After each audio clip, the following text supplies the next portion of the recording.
All right, all right, all right, all right. Thank you so much for joining me here today. Thank you very much for joining me here today on the Red Pill Investor, as well as on the Sell More Homes Now on YouTube. I appreciate you joining me so much because we're going to go ahead and have a great time prospecting today.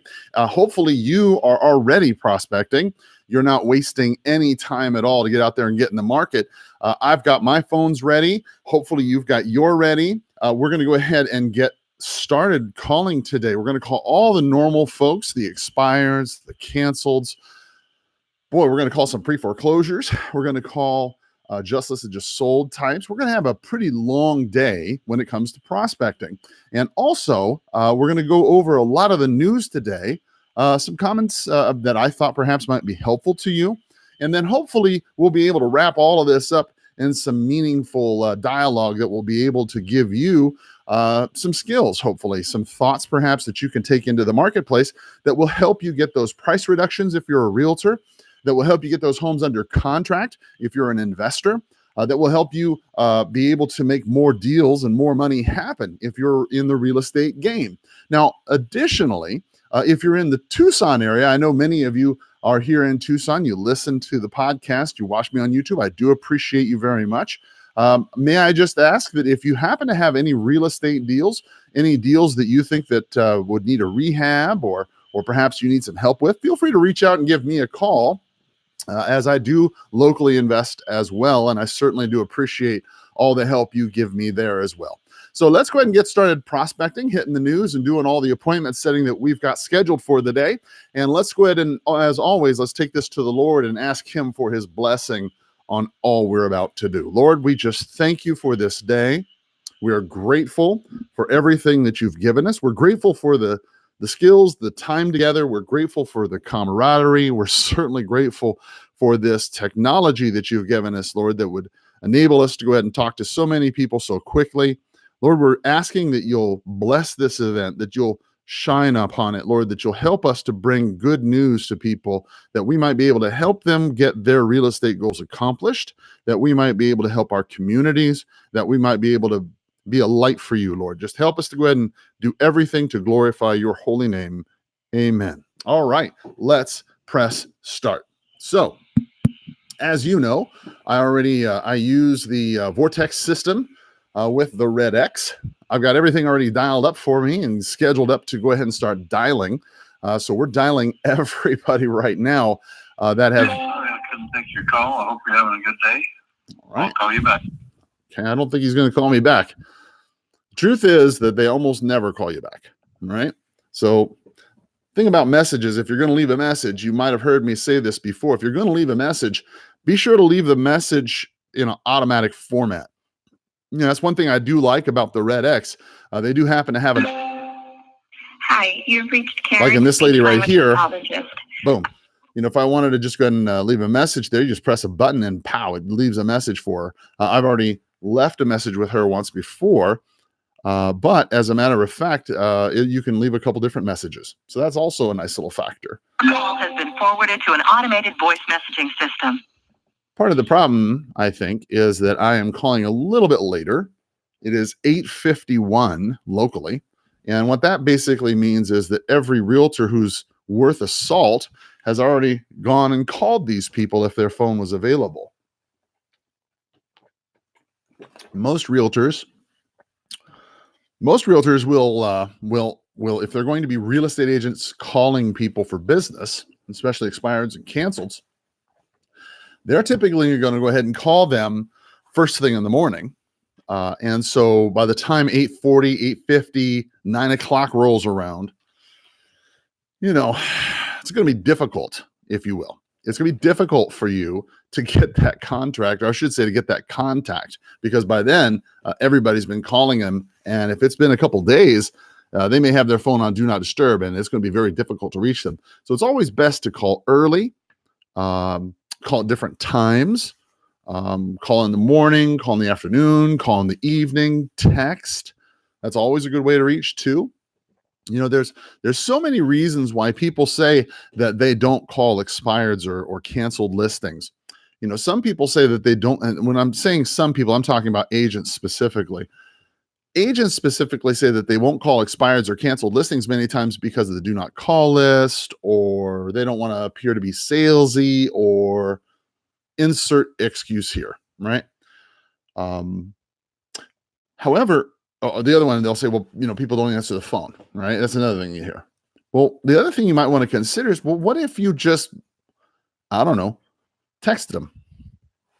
I mean, you could say that phone calls or this or that or the other might be, too late for this, or they don't answer the phone for that. But I mean, what's wrong with texting somebody? You'd be shocked to see the kind of business and efficiency that you can accomplish by starting out with a text. It's really interesting if you start out calling people, let's say, and you set the appointment, and now you've got their phone number. You know that that's a valid phone number. Most folks these days, they don't really have a landline. I mean, if they do, they don't use it. So most people, they're using their cell phones. And so when you're calling people, many times you're going to reach their cell phone. And when you reach their cell phone, you go to their house if they have any kind of interest whatsoever, and you go out there and you start to pre-qualify them a little bit, or talk to them a little bit.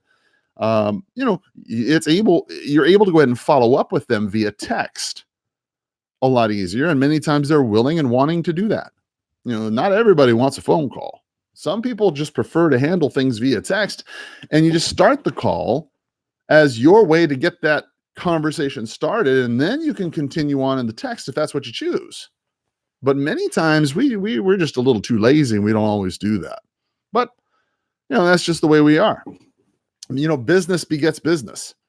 This prospecting that we're doing here, had a fellow contact me yesterday, set an appointment with him, and he had said, hey, look, I've got a house that I am tired of living here in Tucson. I don't like the neighborhood.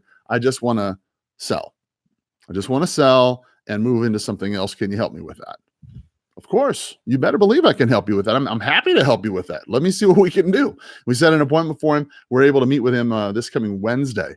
So remember, when you're prospecting consistently, okay, even though... Hi, I'm sorry I can't get to the phone right now. For example, Please leave. this sort of thing happens where, you get the voicemails, or there's no answers, or right now it seems like there's nobody talking to you, or maybe a little bit later we're calling just solds, and we're calling around a neighborhood and it's a bunch of no's, or maybe somebody will say, well, yeah, I might know somebody and I'll have them give you a call. Look, if you keep up with this consistently, okay, you don't always see this on the podcast. You don't always see this on the YouTube channel. But in the afternoons, many times I'm on an appointment, and someone will text me, hey, we talked earlier about the property, Call has been forwarded to an automated voice messaging. let's talk about this, that, or the other, right?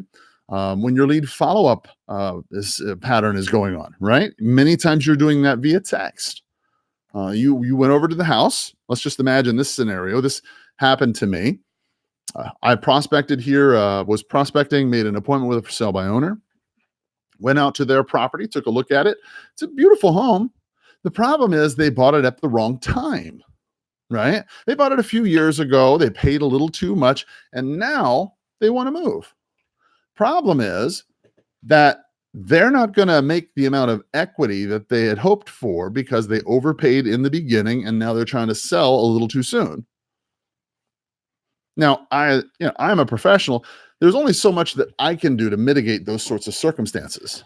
I mean, I can certainly do what I can in terms of pricing the property properly to get it the best buyer the first time, and I can certainly do my best to help negotiate the deal. But it always starts and ends, in my mind, right, with your level of professionalism as it relates to lead generation. Okay. So if you'll follow along with me for just a minute, Mike Ferry used to teach me that you have to be 100% honest with yourself. Okay. You have to be 100% honest with yourself, because if you can't be honest with yourself, well, then you can't be honest with your customers. I mean, that to me made perfect sense. I understood that intrinsically when I was in the Mike Ferry coaching system. If you have to be honest with yourself before you can be honest with your customer, then you have to examine your whole method of business. Where do you get business from the beginning? And then how does it look at the end, right? So for example, if your prospecting in the beginning is weak, right? If your lead generation game in the beginning of your pipeline is weak, then how do you expect realistically to have strong results in the end? That's just illogical. That's unreasonable, right? So how can you claim that you want to do X amount of deals, whatever X is to you, large, Please leave your message for large, small, 520. whatever the goal you have, large or small, whatever X is to you, how can you say that you want X results if you're not willing to look at Y in the beginning? What are you doing to generate the leads? What are you doing prospecting wise to generate the leads you need to qualify so you can go on the appointments, so you can make the presentation, so you can handle the objections, so you can close?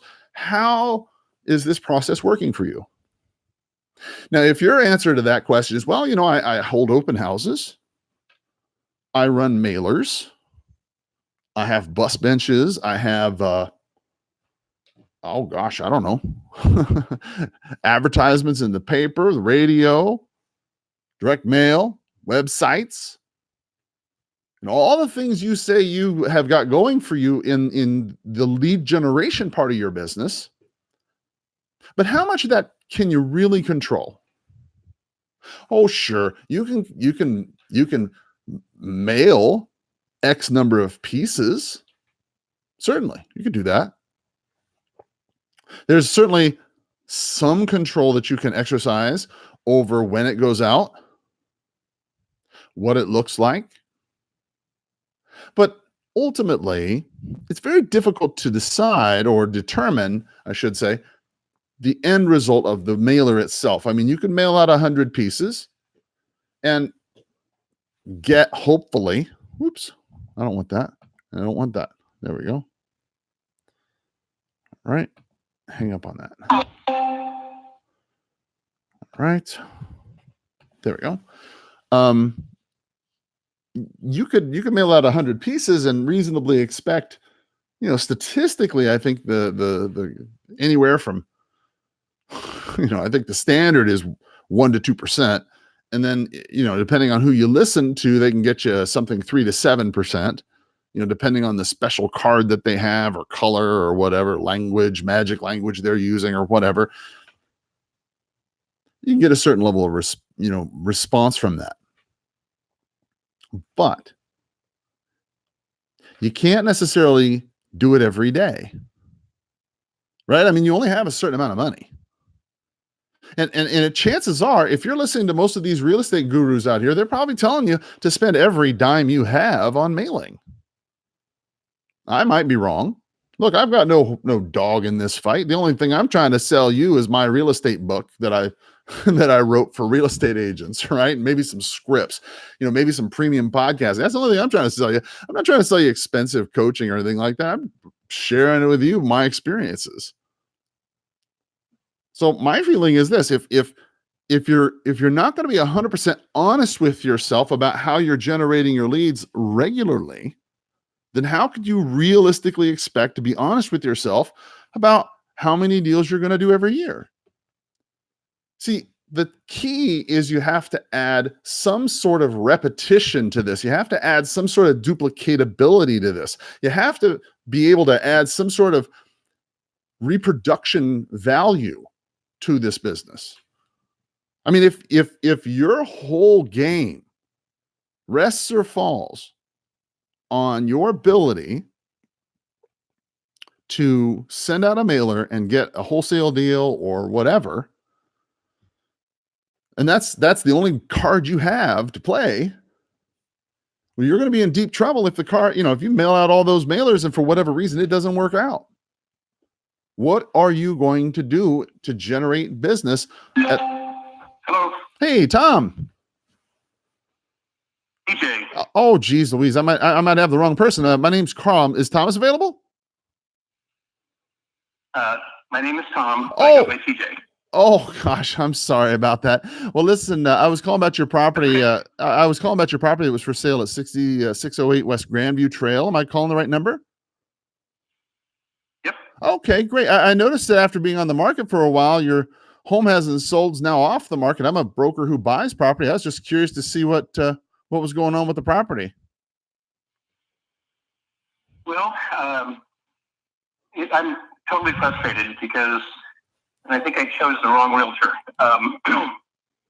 We've had showings, but are you familiar with Del Webb and how they market? Yes, sir. I've been I've been a realtor here for 23 years. I'm super familiar with the area. What do you feel's going on? Oh, just so you know, too, I was a mortgage originator for a dozen years. Oh, no kidding. And I actually held a realtor's license for a few years too. Where here in Tucson? So I know the business. No, I'm from Iowa. Oh, okay. All right, cool. All I'm right. retired now. Oh, smart man. Yes. My wife is still working. Okay. I'm retired. All right. And we're snowbirds. I'm in Minnesota right now. Okay. We're up here till October. I kind of an example. I'm not trying to trash my listing agent, but for example, just recently we've been told that the neighbors that we know, are friends with, hey TJ, you need to get your weeds pulled, and oh, by the way, your plants are overgrown, and one of them even sent me photos. Oh boy. Didn't know. The realtor never told me that. The only time I get an update is if once in a while she'll initiate an update, but I always have to request an update. Right. So, how many showings have you had, and this and that? So, she was living in the area, and now she's not. We were like house number 30 at Del Webb, Del Mountain, so it's tenfold that now. We're in the area of Del Webb, Del Mountain, that all the houses are complete, so it's nice and quiet. Now, we built a new house down the street in Del Webb. My wife wanted a bigger lot and a different view, and we were going to take the equity out of this house, plot it on that one, because there's no money owed on that mortgage there's no mortgage on Grandview Trail. So we thought it'd be an easy thing to do because last year we listed it, the house down the street, same house, sold for $380 now, and that must have turned out to be a fluke. But I thought, $380, we can come down, and we started off a little high, knowing it was a little high, but we could come down, right? Mm-hmm. And I know there's a market for short-term rentals because we have lots of friends at Del Webb, and the common thing everybody complains about is, well, we listed our house, decided to build with Del Webb, and 2 days later the house sold. And now we're living in an apartment, paying rent, plus I'm paying storage because I brought all my furniture from Washington State or wherever, Mm-hmm. So you can short-term rent those things and make a minimum of $2,500 a month. And that's very tempting, but we're gone 5+ months a year, and my wife's a highly paid executive, and any raw income that we don't have any, there's no expenses to it, taxes and insurance, right? Right. It would kill us when it comes to tax time. So it's not a smart decision to rent it. Okay. Just because we're not there 5 months a year is going to be part of it. The people, if they could, everyone says, if I could have rented the house in here, I would have rented it. Because then I could get to know the community, because everybody's recently retired and wants to meet people. It's a great place to be if you're in that boat. So you probably get this more than most people.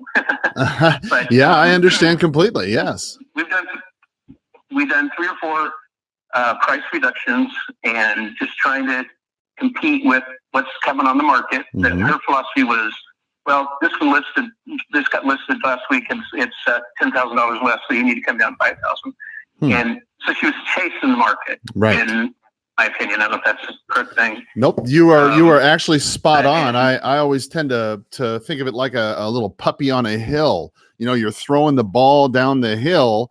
A puppy will run down and he'll flop over his ears and whatnot, trying to get to the ball. But eventually he only catches up with it at the bottom of the hill, and he brings it up, and then you throw it down. If he's smart, right, pretty soon, instead of falling and running all the way to the bottom, he'll run ahead of the ball, maybe to the middle of the bottom, middle of the hill, and he'll grab the ball as it goes down. That's the smart move. Right. Yeah. And we're in an area where our house backs up to Dove Mountain Boulevard, but we're in the slower, it's in the 30-mile-an-hour zone past the entrance to the Ritz. And right now there's construction everywhere. So you get some road noise. But that's only during the week, and it's going to only last for a certain period of time. We just built a house down the hill on a cul-de-sac road that they just opened up. We bought a nice lot with a different view. My wife fell in love with this lot, so we bought it. And there's so much noise down there, it's deafening. There's construction equipment and people, and I don't take this from Spanish music, and they play a little loud, and I don't know what it is, right? I don't speak the language. And these guys are great. They're very hard workers. They get the job done. That's fine. Right, but it's just the music, perhaps. Yeah, too, right? I understand. Yeah, it's dusty, dirty, and we moved to that house. It took us a while to adjust how quiet it is down there at night. It's quiet. Yeah. I had to shut the door to the patio because the coyotes are making so much noise. Oh boy. But the neighborhood we're in, it's the part of the area that's finished, so there's no construction going on, and none of the dirt, none of the landscaping that follows the moving in, because we're fighting the builder. I'm competing with the builder. Correct. They're saying, "Oh, we can build that house for $300." Well, the thing they're not telling them is you haven't done pickouts and haven't made the mortgage loans forever. It's at least 20% more, at least, to do all the upgrades that you want.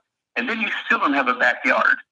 So to get that house today and build it out, you would be in the 270 or 375 range at least, and we're at 350 range. But nobody tells them that. Nobody explains that to them. And our listing price is not our bottom price. It's just, I want to get somebody to come in and make me an offer. So right. No, I understand 100%. And I'm just sitting here kind of looking at the market as we're talking, from around you.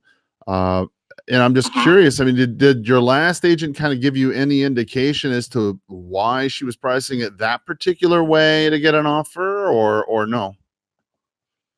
I mean, you mentioned, I guess what I mean is you mentioned that she was kind of, they would say, well, gosh, we're building this house for 10,000, blah, blah, blah, or somebody came on the market for 10,000. That now you got to make it 5,000. I mean, was there any kind of, reason or rationale as to why she was pricing the property the way it was? I mean, or was it just sort of willy nilly? And I don't think so. Okay.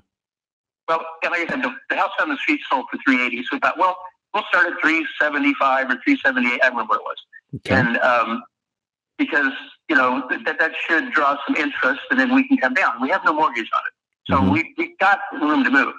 But there's other things to take into consideration. When you sit in our house and look up the back, you don't see a road, you see a mountain. But there's one that just got listed here for the last week or two, because I called her yesterday. She never calls me. And I said, I'm going to let the listing run out. I'm going to try some different things. For the next couple of weeks, I've got to kind of be careful because I've got company coming up, family coming up for the holidays from this Saturday through 2 weeks, basically. So I don't really want to get into a long discussion. Yeah, I understand that. Of listing it, because I want my wife to be here on the phone with me, because he's on the East Coast right now and won't be back till Thursday night. Well, then. But anyway, but then she says, well, they just listed one for 330, and she told me where it was. And I said, well, there's no view on that lot. It's $20,000 less view, or you need to drop your price down. Well, maybe not. I mean, that's always her answer. Just keep dropping price. I know eventually you price it and somebody will buy it. But you got to consider what you're getting. When you walk into their backyard, all you see is 3 walls. There's no view. There's no mountains. There's nothing. But so I think we've got a move-in ready house. We've done a lot of upgrades and improvements to it. I know you probably haven't been in it, but the backyard's all done. It's set up for a hot tub back there, by the way, just so you know. Okay. The 220's in. We did the front yard. It's all ready to go. But I just found out from my neighbors a couple days ago that, your weeds are getting bad and your trees are overgrown. And it's like, why didn't my realtor tell me that? Because I've got my landscaper. He's going to go in there and take care of it this week. So Little things like that. Come on. It makes it look bad when there's weeds everywhere. So, I mean, I'm guessing, during her weekly calls to you to inform you about the market, was she telling you about the 12 other properties that have sold in that area in the last? What's this weekly call you speak of? Oh, I didn't get that. Oh, boy. Sounds like you got a secret agent then. Okay. Well, yeah. I mean, typically with my customers, I don't know how any other agent does it. I typically go ahead and I contact my customers once a week and let them know, usually on Friday, text, email, or call, whatever they like, but let them know what's going on in the marketplace. The good news is I'm looking at your particular area. Just your little area. I'm not even talking about within a mile. I'm not talking all of Dove Mountain. I'm just talking about like your little subdivision area. There was 12 properties that have sold in the last 6 months. Likewise, there's 4 that are pending and 1 that's active contingent. So if you add that all together, that's 17 properties that are either under contract or have sold in the last 6 months. And there are currently 17. And how long has my property been on the market? Your property, it looks like, it was on the market for 256 days. Is that no? 269 days. Yeah. Yeah. And days in the last 6 months. Yeah. What's wrong with my house? Well, it seems to me, and I'm not 100% sure, obviously, without seeing your property, but it seems to me that perhaps you've got an opportunity to get a better agent. It's like if you go out and you had your car was broke. You take it down to the mechanic, couldn't fix it. You wouldn't say, to heck with it, and put it on some blocks in the front of your house. No, you go find a better mechanic. I'm your better mechanic. I've done this 23 years, sold 500 homes in this town. Probably a good idea for you and me and your wife sometime to talk when it's convenient for everybody. When would be a good time for us to chat and talk about this property? It's not going to be before. It'd have to be at least next week. That's fine. And even then, we're going to have to, when she's home working, she's working from home. Okay. And she has 500 people that report to her. That's not all 500. You know what I mean? That's managers, and I call them her lieutenants, that certainly that run this division, that division, So she's on the phone constantly. So we would literally have to schedule time. But we do have one advantage. She's on East Coast time when she's here in Minnesota. Okay. But she's an hour earlier. You, on the other hand, are 3 hours earlier. So what I'm saying is when she gets done at 5 o'clock in the afternoon, it's still 2 o'clock in the afternoon for you. So it's not like we're having them call with you at 10 p.m. or anything. That's correct. And even if the time frame works in your favor. And even if you needed to call me at 10 p.m., that's quite all right. I work out of my property as well, and I go into the office for things too. So I'm a man under authority myself. I know exactly what your wife's going through. Well, I'll tell you what. Is this your cell phone? If we said Jennifer, yes, it is. Well, why don't I do this? Jennifer, we want to talk at 2 p.m. our time. You should say no. I can't do it. I just can't take an hour of time or 30 minutes of time during the day. Right. During her workday, so we have to honor that. Respect that. What I was going to suggest is, why don't I go ahead? I'll send you a little presentation, just a little text to you with my contact information and just a little bit about myself, so you'll know a little bit about me. And then what we can do is schedule a time. Link to your website. Yes, sir. My schedule's open to her. Whatever's best for her. Let me know what works for you, and we'll make it happen. We can, certainly communicate via text. But yeah, just reach out with her and figure out what would be a good time. Does that sound okay? Okay. A couple questions. Sure. You understand pocket listings, right? I do. That's what we always call them in Iowa, pocket listings. Mm-hmm. I know this might be coming on the market, so I'm kind of just keeping it to myself. But with that said, would you want to go look at the property before we had a conversation? I would prefer to, yes. It's not 100% required. It's not 100% required, of course, but I would prefer to look at it. Yeah. Okay. I wish you would go look at it. Okay. And I'll give you the door code to get in the garage. Okay. Now, you're a licensed person, right? Yes, sir. So, you work with... Well, yes, sir. Yeah, as a matter of fact, that's why you'll get that text from me. Is you'll get my contact information. I work with Sotheby's International Realty, and you can go ahead and Google me there, and you'll find out that I've been in town for quite some time. That's no problem. What would be that code you'd want me to use? Oh my gosh, that's I understand. No worries. No problem. I'll figure it out. That's certainly no problem at all. I'll figure it out. So, All right. uh, Okay, then. Okay.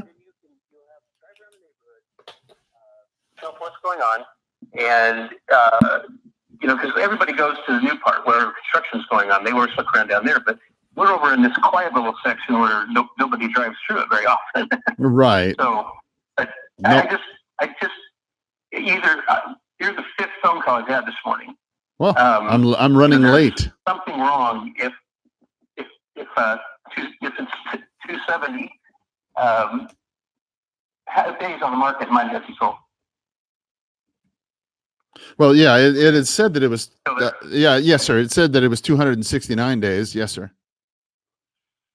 Yeah. So, but what I'm saying is, why have all those others sold and mine hasn't? I've been priced competitively all the time, and bring me an offer. We'll talk about it. Well, I mean, just the the basic things. I mean, did you have any kind of cats or dogs, any kind of odors that might be in the property? We have one. We have a good small dog. He does not. He doesn't. Never makes a mess in the house. Okay. That's because many times, if a property is not selling and everything else is okay, sometimes it's like things that are not visual. So it could be things like cat urine. That one's a big one. Like a lot of folks will have cats and they'll say, well, my cat doesn't make a urinate anywhere or whatever, but sometimes they don't always notice it. But yeah, I mean, I'll go over, I'll take a quick look at the property and I'll see specifically. I mean, that's actually how I started out my career, was working with people who've been with other agents and their home didn't sell. So I kind of specialize in finding out why the home didn't sell. And sometimes it's price, but other times it's other factors aside from construction or this or that. I mean, there's many other things that go into it, and I'll take a look at it. I'm happy to take a quick look at it and see what's going on, and then I'll be happy to report back to you and give you what my thoughts are. Okay. Fair enough. We did, to combat any of that smell thing, we did put in some little air pressures, because a house when it's setting locked up and it just gets stale. It smells empty. There's a lot of times you walk in that house and it smells like roast beef because it's baked goods. Because my wife has a culinary degree and used to feed a lot of people in that. Oh my house. Goodness! So some days it smells like fried onions too. So. I'll be happy to take a look at it. It smells empty to me. No problem. Well, I'll take a look at it and we'll see what we can come up with. And what I'll do is I'll send you a copy, like I said, that Prezi via text. That way you'll have it. And then we can go ahead and find a time that's convenient for you and I and Ms. Richards to talk. Fair enough?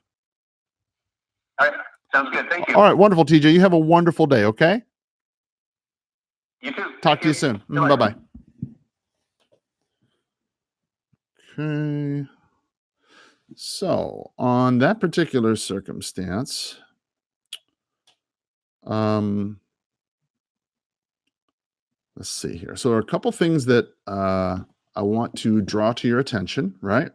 Let me go ahead and send this guy this Prezi presentation that I was talking about. Now, if you're not familiar with Prezi, okay, Prezi is a, how would I describe it? It is a presentation system, right, that you can use to create a link or whatever to it. And basically what happens is it creates a small presentation about you or whatever you want to. So for example, let me show you what I'm talking about here.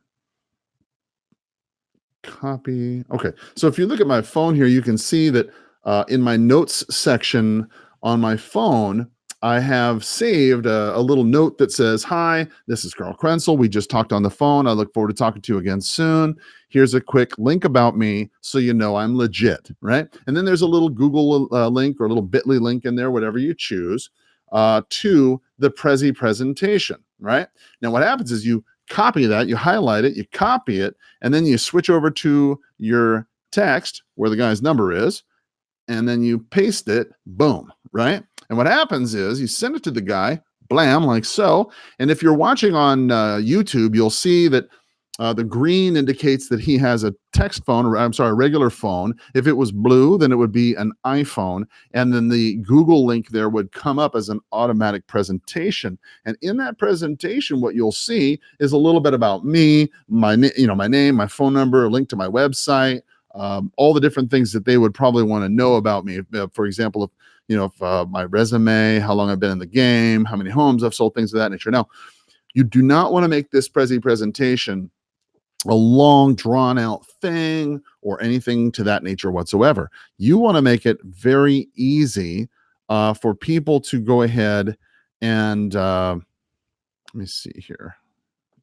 There. Right, and make a final note. And so they can go ahead and click on their phone, click that link, and okay, and then they got their information about you right away, right? Let's see. Number is TJ, the husband. Okay, boom. All right, boom. All right. So now we've got a lead, right? So that is. We've called for 46 minutes, right? We've made 2 contacts so far. We've made 44 calls, and we have 29 leads that we've gone through. So this is a very good, I think, listing possibility because he has plenty of equity.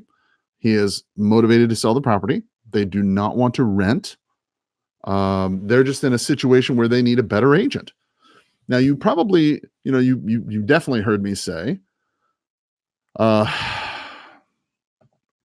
you definitely heard me say, for example, if the property is kind of like a car, right? If the car isn't selling, if the car isn't fixed, you don't put it up on blocks. You go get yourself a better mechanic, right? And people can instantaneously understand that metaphor.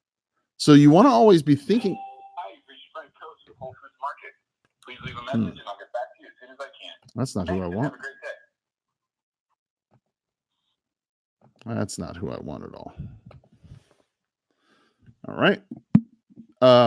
That's something that they can instantly, understand. So you'll definitely want to go ahead and make sure that you do the same. Fill your mind with these different types of metaphors, right? That people can instantly grab onto and understand, so that that you can communicate an idea very quickly. Because remember, salesmanship is simply the ability to communicate ideas clearly, so that other people can understand what your idea is and then be willing to act on it. That's the essence of salesmanship. Let's go ahead and jump into, let's see, now we're going to call for rent by owners. We called through all the expireds. There was not too many expireds today. There will be here in the next few days, however, on the 31st or 30th, whatever the end of the month is, there's going to be an awful lot. So we're going to have a lot more to call. But in the meantime, between time, we're going to call some more for rent by owners here next. And let's jump into a little bit of the real estate news. Hello. Please state your name after the tone, and Google Voice will try to connect you. Let's jump into some of the real estate news of the day. Hackers were siphoning money off real estate transactions in Utah. That's one that I read that you'll definitely want to, understand. If you are in real estate, you have got to become extraordinarily aware of the hacking and the level of fraud that is going on in the marketplace, right? Let's read this story here real quick. This is from Fox 13 Now. This is in Salt Lake City, Fox 13. It says hackers are siphoning money off real estate transactions in Utah. It says in Vernal. You've reached Ellen. Sorry, I missed you. The message, and I'll get back to you just as soon as possible. Have a great day. As in, at the tone. Oops. Please record you. There we go. Zoom. There we go. says that, let's see here. It's taking a moment to catch up with that. Apparently I got too many ads or something going on at once here. I don't know what's going on there. Okay. There we go. So it's still dialing. Okay, good. So, oh, this thing is just taking forever to load. There we go. In Vernal, Utah, a warning for anyone about to buy or sell real estate in Utah. Hackers are finding success funneling millions of dollars to overseas accounts. Hackers are targeting the booming real estate industry by spoofing emails to intercept loan money. After the sale of an income property, Vernal real estate agent Emily Peterson expected to get $60,000 at a closing, and by chance, she dropped it in on her escrow officer to pick up the check. She said, "I was just going to wire it to the account you gave me. It's your email." We pulled up the email, and sure enough. Hello. Hi, this is Carl. How are you today? Very good. I was calling about that property you had for rent. Is that property still available? No, it's not available. Oh, okay, no problem. Do you happen to know of anybody else who's got an unwanted property I could buy for cash? For what? For cash? Do you know anybody who has an unwanted home that I could buy? I don't know. I don't know. You have to look at it in the advertising. Okay. All right. No problem. Thank you. Okay. Take care. Okay. Bye-bye. Bye-bye. Bye-bye. Okay.